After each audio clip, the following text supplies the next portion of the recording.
नमः समः साराय स्वानुभूत्या च काशते चित्स्वभावाय भावाय सर्वभावान्तरक्षिते जीवमजीवं दपं जडमर्वसहेण चेणने तिष्ठं देविन्दविन्दवन्दं वन्दे तं सर्वदा शिरसा। द्रव्य संग्रह जी ग्रंथ गाथा नंबर 35 पर हम लोग स्वाध्याय कर रहे हैं और इस गाथा में भाव संवर का स्वरूप कहा जा रहा है। और भाव संवर में अब तक हम लोगों ने व्रत, समिति, गुप्ति, धर्म और अनुप्रेक्षा, यहाँ तक हम लोगों ने भाव संवर का स्वरूप समझा। अब अपना विषय चल रहा है परिषज्य। कल हम लोगों ने परिषज्य का क्या स्वरूप है इसको थोड़ा समझने की कोशिश की थी, है ना। परिषज्य का अर्थ ये नहीं कि बाहर में कोई प्रसंग बने वे प्रतिकूल भाषित हों, है ना, और फिर उपयोग को वहां से हटाया जाए, इसका नाम परिषज्य नहीं। मूल में कोई पर पदार्थ अनिष्ट भाषित ही नहीं होता और अनिष्ट भाषित नहीं हुआ और स्वभाव के आश्रय से आनंद चल ही रहा है। कोई विकल्प हो, फिर विकल्प होने के बाद साम्य हो, ऐसा परिषज्य का स्वरूप नहीं। समझ आ गई बात। पहले विकल्प हुआ हो और फिर उसको दूर किया गया हो, ये परिषज्य नहीं। अंतरंग में, हाँ, बाहर में जो भी कोई गेय है वो गेय भाषित होता है, उसमें अनुकूलता प्रतिकूलता का कोई मैटर नहीं और अपने स्वभाव के आश्रय से परिणति आनंदित है, इसका नाम है परिषज्य। इन जनरल जो मिथ्या दृष्टि जीव जिन संयोगों का जिनका संयोग बनता है और जीव विफल होता है, ऐसी कंडीशन में भी धर्मात्मा जीव, हमारे मुनिराज, साम्य को प्राप्त होते हैं, उसका नाम है परिषज्य। ठीक है। अब देखो, अब अपन पेज नंबर 148 है हमारी पुस्तक में, आपका होगा 158, है ना। गुरुदेव श्री के प्रवचन के माध्यम से अपन परिषज्य का स्वरूप समझेंगे, क्योंकि यहाँ टीकाकार मुनिराज ने कोमलली परिषज्य का स्वरूप कहा और 22 प्रकार के परिचयों के नाम मात्र कहे। ठीक है, तो आप निकाल लीजिए पेज नंबर 158।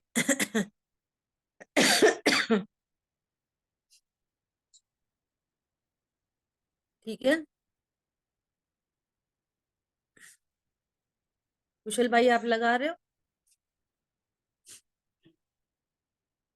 हम्म,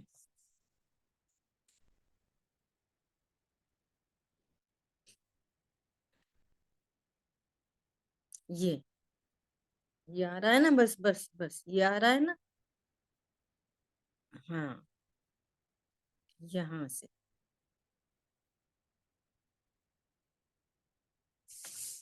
बस। बस, ठीक है। अब संवर का छठवां भेद परिषज्य कहते हैं। सबसे पहले क्षुधा परिषज्य। हम्म, शरीर जड़ है और क्षुधा जड़ की पर्याय है, कितने लोग समझते हैं इस बात को कि जो क्षुधा है वो जड़ की पर्याय है। पूजा करते हैं ना, यह क्षुधा देह का धर्म हो, इसकी पहचान न हुई अब तक। क्षुधा किसका धर्म है? है, जीव का, जीव का धर्म शरीर का, नहीं है। शरीर का धर्म है, इसलिए जड़ है। ऐसा शरीर का धर्म कैसे है? शरीर में होता है इसलिए स्टमक, स्टमक क्या है? जड़। शरीर है कि आत्मा? शरीर है, जड़ शरीर है। है। अब एम्प्टी स्टमक होता है ना, हम्म। स्टमक खाली हो गया हम्म। है ना, अब उसमें ऐसे ऐसे कॉन्ट्रेक्शन रिलैक्सेशन ऐसे ऐसे होता है। तो ये तो पेट में हो रहा है, ये तो शरीर का धर्म है। हम्म। आत्मा में, आत्मा में क्षुधा उत्पन्न होती है। तृषा क्या चीज है? तृषा, प्यास। यहाँ जो गले में जो परमाणु है ना, इनमें ड्राइनेस होती है। हम्म। तो ड्राइनेस होने पर वो तृषा होती है, तृषा। फिर ऐसा इस शरीर को पानी चाहिए पड़ता है, और शरीर को ही स्टमक फिल करने के लिए शरीर को ही भोजन चाहिए पड़ता है। तो क्षुधा तृषा शरीर का धर्म है, आत्मा का नहीं, है ना। तो अब ये क्षुधा उत्पन्न हुई ना शरीर में, शरीर जड़ है, क्षुधा जड़ की पर्याय है। और अज्ञानी स्वरूप को जानता नहीं है, तो पेट खाली हुआ ना, तो ये क्या कहता है? मेरा पेट खाली है, मुझे भूख लगी है। तो तुम ज्ञान मात्र हो कि तुमको भूख लगती है? पॉइंट समझ में आया? ये अज्ञानी क्या मानता है? मेरा पेट है और मेरा पेट खाली है और मुझे भूख लगी है। ये मिथ्यात्व है। ये क्या हुआ? मिथ्यात्व। अब भूख को पूरा करने के लिए क्या चाहिए? मुझे भोजन की आवश्यकता है। किसको? मुझे आवश्यकता है, पड़ती है भोजन की। ज्ञाता दृष्टा आत्मराम, बना आत्मा का। बनाया हूँ भगवान, मुझे भोजन की आवश्यकता पड़ती है। अब शरीर में जो कुछ भी हो रहा है, और और वो शरीर पूरा एज इट इज ज्ञान में झलक रहा है, तो उसको ऐसा पता चल रहा है कि मेरा ही पेट है, वो ही खाली है, मैं ही भूखा हूँ, भूख मुझे लगी है। मुझे भूख लगी है कि शरीर की क्रिया है ये? मुझे प्यास लगी है कि ये शरीर की क्रिया है? अब वहीं पर मिथ्यात्व कि मुझे भूख लगी, और वहीं पर चारित्र मोह कि मुझे खाना है, ऐसा भाव उत्पन्न हो रहा है। और वहीं पर विपरीत पुरुषार्थ, विपरीत पुरुषार्थ क्या? कि अब खाना चाहिए, ये विपरीत पुरुषार्थ। तो ऐसा ऐसा जीव की ये पर्याय उत्पन्न होती है, ऐसी ऐसी अज्ञानता। अब यहाँ पे बात चल रही है परिचय जय। तो ये पूरा कंसेप्ट पहले ही गुण स्थान में ये पता चल रहा है, और पता चलते हुए परिणति स्वभाव सन्मुख होती है। तो अनंतानुबंधी संबंधी मिथ्यात्व और अनंतानुबंधी संबंधी जो परिणाम है, उनका अभाव होता है। स्वभाव के ही आश्रय से दूसरी कषाय का अभाव हुआ, और स्वभाव के आश्रय से तीसरी कषाय का भी अभाव। अब अंतरंग में क्या चल रहा है प्रति समय? आनंद आनंद आनंद आनंद। अब विचार करो कि अब मुनिराज की स्थिति सबसे अच्छा उदाहरण है आदिनाथ मुनिराज। 6 महीने तक तो भोजन का विकल्प उत्पन्न नहीं हुआ, और फिर आहार का विकल्प उत्पन्न हुआ, और आहार का विकल्प उत्पन्न होने पर अब वो विधि नहीं मिली, और 6 महीने तक जाते रहे और विधि मिली नहीं। तो शरीर में जो जो क्षुधा तृषा शरीर में जो हो रही है, वो तो अभी भी हो रही है, क्योंकि वो तो देह का धर्म है। कौन समझ में आ रहा है? वो तो कंडीशन अभी भी बन रही है शरीर में, लेकिन आत्मा में, शरीर में ऐसी कंडीशन बनने पर भी न तो वो ज्ञान ये कहता कि मुझे भूख लगी है, न उस ज्ञान में ये चीज है कि ये, मुझे भूख लगी है, मुझे प्यास लगी है। वो तो कंडीशन अभी भी बन रही है शरीर में, लेकिन आत्मा में शरीर में ऐसी कंडीशन बनने पर भी न तो वो ज्ञान ये कहता कि मुझे भूख लगी है, न उस ज्ञान में ये चीज है कि ये भोजन से मिटेगी, है ना, स्वभाव के आश्रय से, ऐसे शरीर के परिणमन होने पर भी स्वभाव के आश्रय से आनंद ही प्रकट है। इसका नाम है क्षुधा परिषय जय। समझ में आ गई बात? शरीर में तो कंडीशन बन रही है, तो शरीर में ऐसी कंडीशन बनने पर भी जहां लौकिक सांसारिक अज्ञानी जीव दुखी होते हैं, उसी कंडीशन में मुनिराज या ज्ञानी धर्मात्मा को प्रतिक्षण आनंद धारा चलती है, और वो क्षुधा की कंडीशन उनको दुखी करने में समर्थ नहीं होती, और आनंदित रहते हैं, प्रसन्न रहते हैं। इसका नाम क्या है? क्षुधा परिषय जय। जय। समझ आ गई बात? ये पूरी साइंस चाहिए, पूरी टेक्नोलॉजी। क्योंकि उनका मिथ्यात्व चारित्र का भी अभाव हो गया और अनंतानुबंधी का भी अभाव हो गया, तो वो जो अज्ञान दशा है तो वो शरीर से मतलब निर्ममत हो गए। हाँ, हालांकि शरीर में वो अच्छा, सब चीजें हो रही हैं, वो प्रोसेस। शरीर में वो प्रोसेस होने पर अज्ञानी शरीर के कारण दुखी नहीं होता, अज्ञानी भी शरीर के मिथ्यात्व। कारण दुखी नहीं होता, हाँ अज्ञान, मोह और राग द्वेष से दुखी होता है। हाँ किससे दुखी होता है? अज्ञान, मोह, राग, द्वेष। और उनको अज्ञान, मोह, राग, द्वेष मिट गए, प्लस प्लस अप्रत्यक्षान कषाय मिट गई, प्रत्यक्षान कषाय मिट गई, और आनंद बहुत अधिक है। क्षण में अंतर्मुख हो तो अरहंत दशा प्राप्त करें, ऐसी कंडीशन है मुनिराज की। समझ आई बात? इसको क्या बोल रहे हैं? परिषद। अब ऐसे नहीं, सही बात है, पेट में तो इतनी तेज भूख लग रही है, अब छोड़ो छोड़ो, देखो अपन तो मुनिराज हैं, अब कोई क्या कहेगा, अपने को तो परिचय करना चाहिए। नहीं नहीं नहीं, हम तो भगवान आत्मा, त्रिकाली ध्रुव भगवान आत्मा, शरीर का लक्ष्य छोड़ो, ध्रुव का लक्ष्य करो। इतनी लंबी चौड़ी प्रोसेस नहीं होती। कौन पकड़ में आया? अपन यस। मुनि, इसलिए अपन को है ना, ये विकल्प नहीं करना चाहिए, ये सब नहीं। उसी कंडीशन में आनंदित। एक बात, उससे इंपॉर्टेंट बात ये कि बाहर की कोई कंडीशन प्रतिकूल ही नहीं भाषित हो रही, अपनी भाषित नहीं हो रही। शरीर की क्षुधा मेरी क्षुधा नहीं। समझ आ गई बात?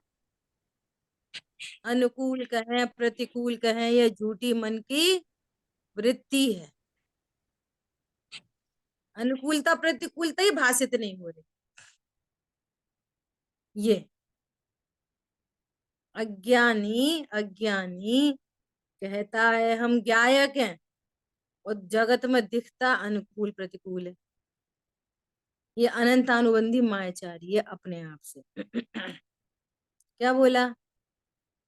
कहते हैं हम ज्ञायक है, और मानते ये हैं कि दुनिया में कितनी चीजें अनुकूल हैं, कितनी चीजें प्रतिकूल हैं। जब ज्ञायक हो तो फिर अनुकूल प्रतिकूल क्या? क्या अनुकूल है मेरे लिए? क्या अनुकूल है, क्या प्रतिकूल है? ना कुछ अनुकूल है ना प्रतिकूल है। इसका अर्थ है कि मैं ज्ञायक हूं। मैं ज्ञायक हूं का अर्थ क्या है? विश्व में ना कोई अनुकूल है ना प्रतिकूल है। मेरे ज्ञान स्वभाव में ही पर पदार्थ क्या करते हैं? बोलो। जो ज्ञान में ही नहीं करते तो ज्ञायक में क्या करते हैं? वो जहर, जहर खा लो, मर जाएंगे कि नहीं मर जाएंगे? समझ में आ रही है बात? क्या चीज अनुकूल है, क्या प्रतिकूल है? ये, इसका नाम होता है परिषज्य। देखो पढ़ते हैं। शरीर जड़ है, क्षुधा जड़ की पर्याय है, और मैं उसका जानने वाला हूं। मैं जानने वाला हूं, अज्ञानी भी जानने वाला है। सब में ज्ञानी भी जानने वाला है, मुनिराज भी जानने वाले हैं, सब जानने ही वाले हैं, लेकिन अज्ञानी उल्टा जान लेता है, इसलिए अज्ञानी है वो। है जानने वाला और समझ रहा है कि मेरा पेट और मैं भूखा, है तो अज्ञानी भी जानने वाला। कौन पकड़ में आ रहा है? अब वो मैं भूखा तो उसका प्रतिकार कैसे करेगा? भोजन से। और अज्ञानी को क्या समझ में आई है कि अनाहारी स्वरूप की विराधना का फल है ये, फिर से अनाहारी स्वरूप को भूला जाए। अब तक अगणित जड़ द्रव्यों से यह भूख न मेरी शांत हुई, तृष्णा की खाई, तृष्णा की खाई, पेट की नहीं, तृष्णा की खाई खूब भरी, पर रिक्त रही वह रिक्त रही।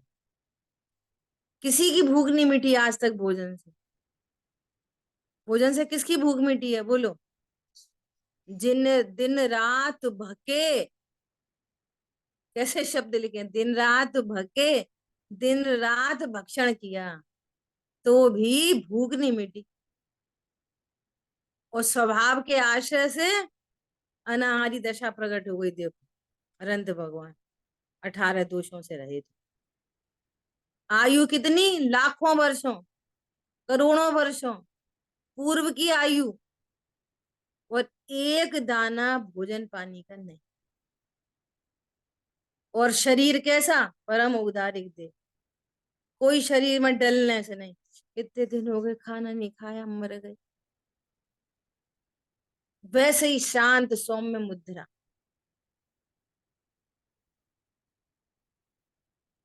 और इस जीव ने तो नरक में भी कहाँ भक्षण किया, और वहां पर हजारों हजारों सागरों की आयु, हजारों वर्ष और सागरों की आयु, एक दाना खाने को नहीं। भूख तो थी बहुत और खाना मिला नहीं एक कण। तो शरीर रहा कि नहीं रहा नरक में भी? शरीर की स्थिति बनी रही कि नहीं बनी रही? तो शरीर की स्थिति बन रही, और मेरी स्थिति किससे बनी रहती है? खाने से, पीने से, बैलेंस डाइट से, ऑक्सीजन से, किससे? इनसे नहीं। दवाई से, डॉक्टर से। बोलो। ये ये है परिषज्य। समझ आई बात? देखो क्या कह रहे हैं, क्षुधा जड़ को होती है, जीव को नहीं। क्षुधा जड़ में होती है, शरीर में, और शरीर को, जीव को नहीं। क्षुधा लगते समय जो द्वेष भाव होता है वह पाप भाव है। शरीर में पेट खाली हुआ ना, इसको हम्म, क्षुधा कह रहे हैं। देखो। अब उससे द्वेष भाव हो रहा है, हाँ, भूख लग रही, भूख लग रही, उससे हम्म, तो पाप बनता है। हम्म, ये तो ख्यात कोई महापाप बन रहा है, मुझे भूख लगी, मुझे भूख लगी, मुझे भूख लगी। विकल्प है। कदाचित ऐसा बोले कोई, नहीं भूख तो लगती है पर हम तो फल खा लेते हैं बस। हम्म, भूख तो लगती है हम कोई, हम तो शुद्ध भोजन कर लेते हैं। भूख तो हम ही को लगती है, लेकिन अब हमारी अभी बन नहीं रही, तो अभी हमें थोड़ा थोड़ा अशुद्ध चल रहा है। हम्म, क्या बोला? ये मिथ्यात्व नाम का पाप बंध रहा है 24 घंटे। नहीं, हम अनछना पानी तो नहीं पीते एक बूंद भी, हम तो छना ही पानी पीते हैं। क्या बोल रहे हैं? ये पाप है। ये पाप किसको दिखाई दे रहा है? ये भी कोई पाप है। कोई ऐसा बोले, अरे हमें तो बहुत ही भूख, भाई फटाफट थाई लगा, तो इसमें क्या पाप हो गया? कुछ पाप हुआ लग रहा है? कोई पाप हुआ? भैया ये तो जिनवाणी से ही पता चलता है। वो जिनवाणी सुनने से नहीं पता चलता, समझने से पता चलता है। हम्म, सरेसर पाप हो तो स्वीकार नहीं करता कि मेरी परिणति में कोई पाप भाव है। ये बोलो, मुझे भूख लग रही है, ये पाप है कि नहीं? हाँ, कितना बड़ा पाप है, महापाप मिथ्यात्व। विकल्प देखो है गुरुदेव स्वीकार। श्री लिखा, ये पाप है। फिर शुद्ध चिदानंद के अवलंबन से द्वेष भाव नहीं होने देना और स्वभाव की एकाग्रता करना, सो क्षुधा परिचय जय। स्वभाव के अवलंबन से, सुनना, सुनना ध्यान से, बहुत महत्वपूर्ण लाइन है। स्वभाव के अवलंबन से क्षुधा नहीं होने देना, नहीं कह रहे। वो तो देह का धर्म है, देह में आत्मा क्या करेगी? क्या बोला? देह में नहीं कह रहे कि क्षुधा ही उत्पन्न नहीं होने देना। शरीर में तो परिणमन अभी भी होगा, लेकिन द्वेष नहीं होने देना। अरे हमें तो भूख लग रही, गुस्सा आ रही, भूख लग रही,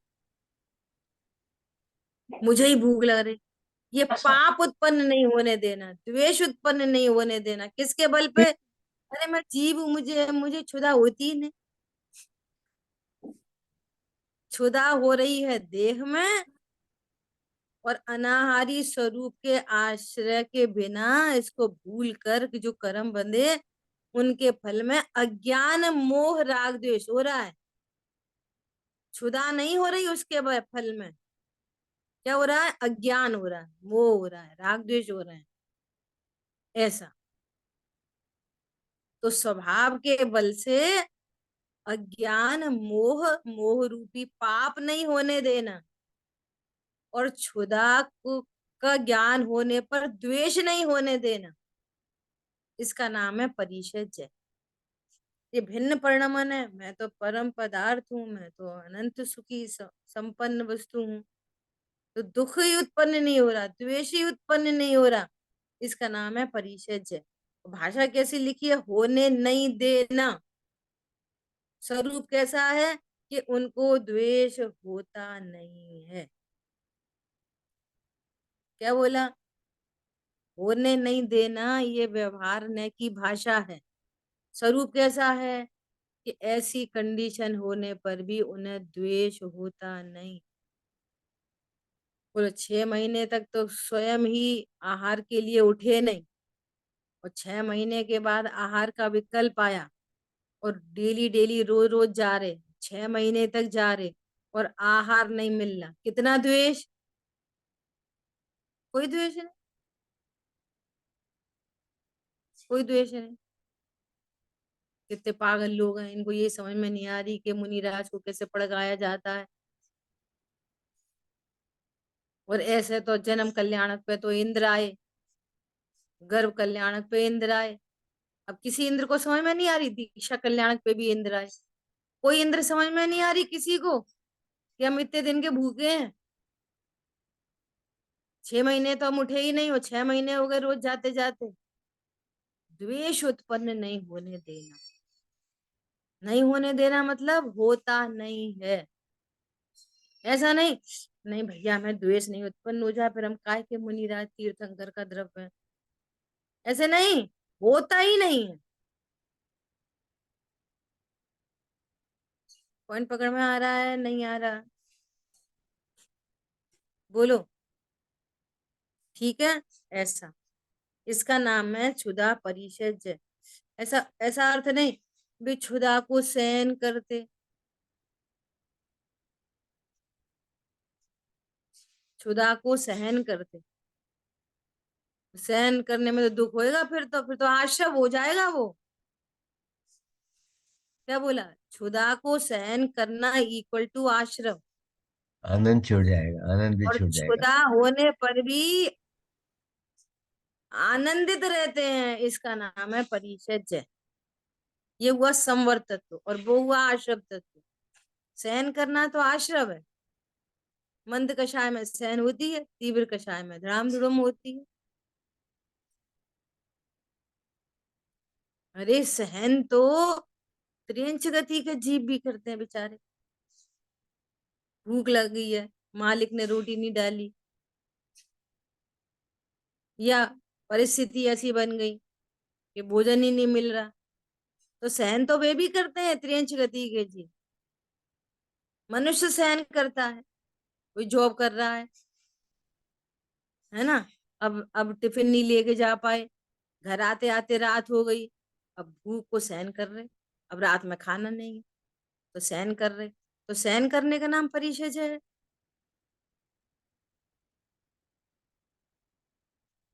पॉइंट पकड़ना, बहुत गहरी बात है। सहन करने का नाम परिशज है। त्रियंच गति के जीव सहन कर रहे हैं, मनुष्य गति के जीव सहन कर रहे हैं, सहन करने का नाम परिशज है नहीं है। द्वेष उत्पन्न नहीं होता, दुख उत्पन्न नहीं होता, और आनंद धारा चलती रहती है, इसका नाम है परिशज है। क्लियर। देखो आगे, तृषा परिशज है। देखो सहन करने का एक बार पंडित साहब ने अर्थ किया था, भिंड में गोष्ठी चल रही थी। सहन करना मतलब भिन्न जानना, क्षुधा को सहन करते हैं इक्वल टू क्षुधा को भिन्न जानते हैं। सहन करने का अर्थ क्या है? भिन्न जान, भिन्न जानते हैं। क्षुधा शरीर का धर्म है, मेरा धर्म जानना है। शरीर मेरे से भिन्न है, क्षुधा मेरे से भिन्न है, बस इसका नाम है सहन करना। ऐसा। तृषा जड़ की पर्याय है, मेरी नहीं, मैं ज्ञानानंद आत्मा हूं, ऐसे भान पूर्वक तृषा काल में द्वेष की उत्पत्ति न होने देना ही तृषा परिचय। तृषा भी किसका धर्म है? देह का। आत्मा में तृषा नहीं होती। पानी पीने से आत्मा की तृषा नहीं बुझती। क्या बोला? पानी पीने से अज्ञान मोह राग द्वेष नहीं पे छूट जाएंगे, है ना। ऐसा। देखो प्रश्न, स्तंभ को तो तृषा लगती नहीं, आत्मा को ही तृषा लगती दिखती है। आप ये कह रहे हो कि जड़ को तृषा होती है, तो ये टेबल को तो तृषा लग नहीं रही अगर जड़ को होती है तो। प्रश्न समझ में आया? तृषा तो आत्मा को ही होती है। अगर जड़ को तृषा होती, क्षुधा होती, तो मोबाइल को भी होती, टेबल को भी होती, चौकी को होती। माँ तो दिखती नहीं है कोई क्षुधा तृषा। ऐसा प्रश्न है। तो क्या कह रहे हैं? आत्मा को तृषा ही नहीं लगती, शरीर को लगती है, उसे आत्मा जानता है। तृषा के काल में तृषा का दुख तो पाप है, शुभ राग द्वारा उसका समाधान करना सो पुण्य है, और स्वभाव के अवलंबन से तृषा की ओर का विकल्प भी न होने देना तृषा परिशज है। स्वभाव के आश्रय से तृषा उत्पन्न ही नहीं हो रही। पॉइंट पकड़ में आया? इसका नाम है क्षुधा तृषा परिशज।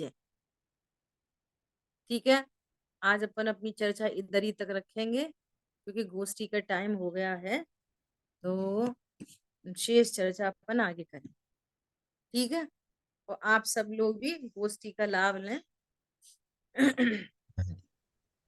जिन वाणी के ज्ञान से सूझे लूका लो, सो वाणी मस्तक न सदा दे तुमको। बोलिए दाशांगमयी जिनवाणी माता की जय। जय जिनेन्द्र सभी। जय जय। जय जय जिनेन्द्र। जय जिनेन्द्र सभी को।